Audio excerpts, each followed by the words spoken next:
I am heartily tired of my large neighborhood. It does not provide me with 2 or 3 rational beings at best, and the best of them have no vivacity. My name is Christina Artemis, and I'm here at Strawberry Hill House directing a production called Sign of the Strawberry, designed especially for this historical and beautiful place. Far, far away, in a humble village known as Twickenham, there lived a fair young maiden named Isabella. The creation of this play came about from being so in love with the house that I wanted to do something with actors in the house, and it was the perfect stage set. This is a house that doesn't need any dressing as far as a stage set is concerned. It's just perfect to put on plays. The story of the play basically follows Horace Walpole, who built this house.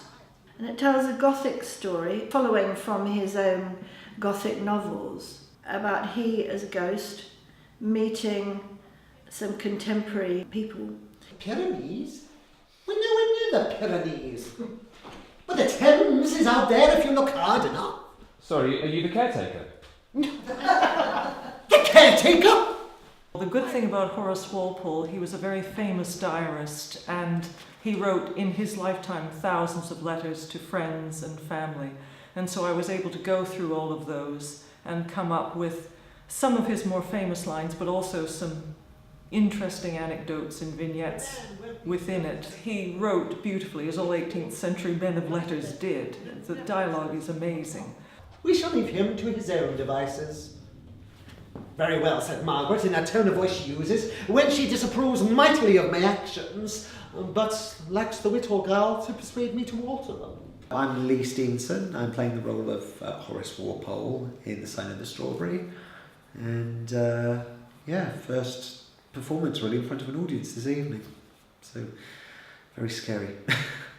We cast Lee Stevenson in the part of Sir Horace Walpole.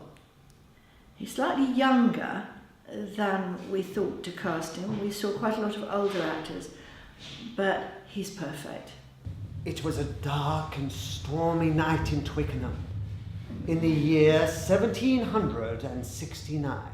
The Castle of Otranto was the very first Gothic novel. So I tried to put in elements from all sorts of different Gothic novels.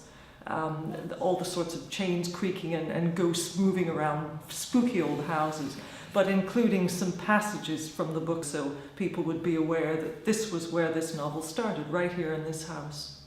Make our way through the hall and up the stairs, mind how you go. Now, Strawberry Hill was created in the 18th century. What if he's helping you make a fool of me? What if he's nothing more than a prince, but a shoe salesman? This was quite a challenge because we had decided we were going to take the audience from room to room. It's called promenade theatre in the traditional sense. So we were taking the audience on a journey. Take the linen from Mr. Beauclerk's bed and burn it in the garden.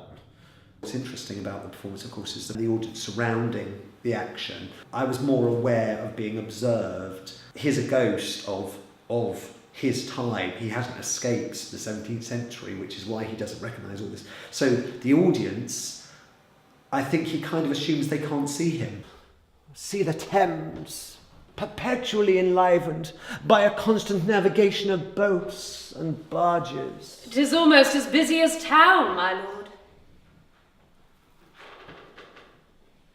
Ah, yes. London.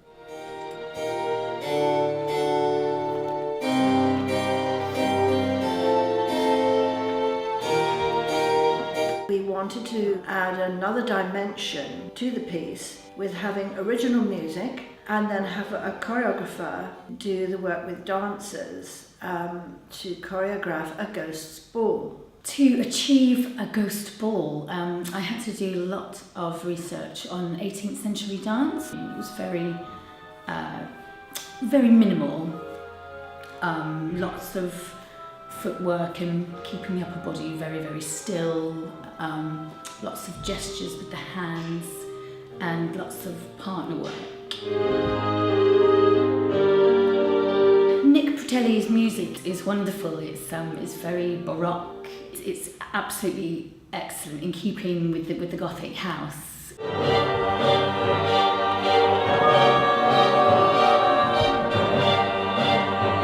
I met Diane and she sort of outlined, the story and what the plot was and all of the historical background. And then basically I worked up some prototype ideas, we shared those and gradually tailored those to get to the finished product.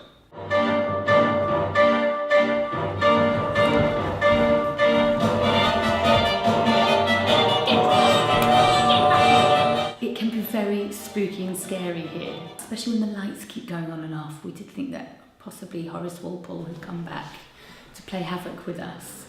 So there were a few scared dancers, a few screams. I was actually in the room next to the Red Room a couple of days ago rehearsing, and it was late and we were coming to the end of the technical run, and I just happened, all the shutters were down, and I happened to glance up at the ceiling and I saw, I don't know whether this sounds crazy, but I actually saw a shadow crossing the top. There's something else you need to know. What was that noise? It's almost like, I don't know, that Horace Walpole has been around.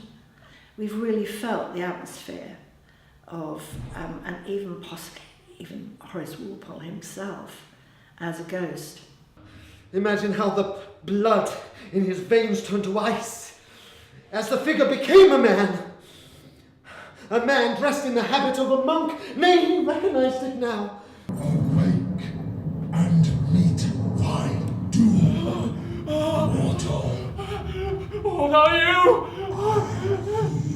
The Emporium keeper actually told us that there were monks who did look after the grounds before, before the Reformation. So potentially that story of the monk and the house could be true. Watch this space. Oh, crikey, another ghost! 2 ghosts, 3 ghosts, when will it end?